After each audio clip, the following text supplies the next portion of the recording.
দর্শক, জাকের আলী নাকি তরুণ মহিদুল ইসলাম অঙ্কন, জাকের হাসান নাকি আরেক বাহাতি ওপেনার সাদমান ইসলাম, সিলেটে জিম্বাবুয়ের বিপক্ষে কেমন হতে চলেছে টাইগারদের ব্যাটিং অর্ডার, লিটন কুমার দাস না থাকে বড় চমক হতে পারে একাদশে, হতে পারে বেশ কিছু রদবদল, শান্ত আর মুশফিকুর রহিমের ফেরাতে স্বস্তি দিচ্ছে কোচ ফিল সিমন্সকে, সব মিলিয়ে জিম্বাবুয়ের বিপক্ষে টাইগারদের সম্ভাব্য ব্যাটিং অর্ডার নিয়ে বিস্তারিত থাকছে আজকের ভিডিওতে। দর্শক, মাইটি জিম্বাবুয়ে এমন এক বিশেষণ দিয়ে প্রতিপক্ষকে ব্যাখ্যা করলে হয়তো অবাক হবেন না কেউ, কেননা ঘরের মাঠে তাদের বিপক্ষে যতটা সিরিয়াস ও পরাজয় এড়ানোর ছক কষছে বাংলাদেশ, তা দেখে মনে হবে যেন অস্ট্রেলিয়া বা ইংল্যান্ড ক্রিকেট দলের এক ভিন্ন রূপ। তাই তো পূর্ণ শক্তির স্কোয়াড নিয়ে প্রতিপক্ষকে আতিথ্যতা দিবে নাজমুল হোসেন শান্তর দল। এদিকে সিলেটে প্রথম ম্যাচের একাদশের সবচেয়ে বড় অনিশ্চয়তার জায়গা হচ্ছে ব্যাটিং অর্ডার। দর্শক, জাকির, সাদমান এবং জয়কে নিয়ে বড় প্রশ্নের মাঝে আছে কোচ ফিল সিমন্স। তার উপর লিটন কুমার দাসের না থেকে পরিবর্তন আসতে পারে বড়সড়। বর্তমানে লাল বলের ক্রিকেটে টাইগারদের দলের বড় চিন্তা ও সমস্যার কারণ টপ অর্ডার, বিশেষ করে ওপেনিং পজিশন নিয়ে দ্বিধায় থাকতে হয় কোচদের।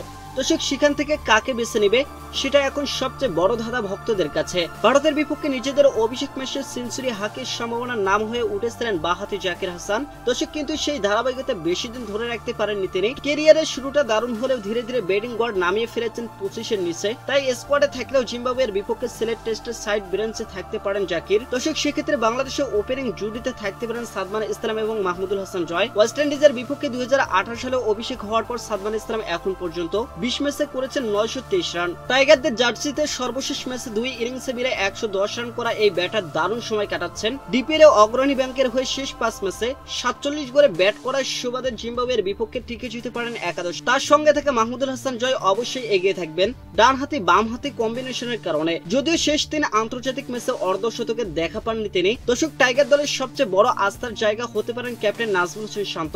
ব্যাট হাতে ঢাকা প্রিমিয়ার লিগে দারুণ সময় কাটিয়ে যাওয়া শান্তর উপর পুরোপুরি নজর থাকবে ভক্তদের। তার সঙ্গে ফিরেছেন দলের সবচেয়ে অভিজ্ঞ ক্রিকেটার মুশফিকুর রহিম। এছাড়াও অভিজ্ঞতার বিস্তারে মমিনুল হক সৌরভকে বড় দায়িত্ব নিতে হবে সিলেটের মাঠে। এদিকে লিটন কুমার দাস না থাকায় প্রশ্ন সৃষ্টি হয়েছে উইকেট কিপার ব্যাটার নিয়ে। দর্শক, তরুণ মহিদুল ইসলাম অঙ্কনের সঙ্গে এই তালিকায় আছেন জাকের আলী অনিক। সেখান থেকে পারফরমেন্স বিবেচনায় জাকের আলী হতে পারে কোচ ও টিম ম্যানেজমেন্টের প্রধান পছন্দ। দর্শক, ওয়েস্ট ইন্ডিজের বিপক্ষে সর্বশেষ সিরিজের সবচেয়ে সফল ব্যাটসম্যান ছিলেন তিনি। মাত্র 3 টেস্টে প্রায় 40 গড়ে 336 রান করেছেন এই ব্যাটার। সেখান থেকে অবাক করার বিষয় হলো 6 ইনিংসের মধ্যে 3টিতেই করেছেন অর্ধশতক।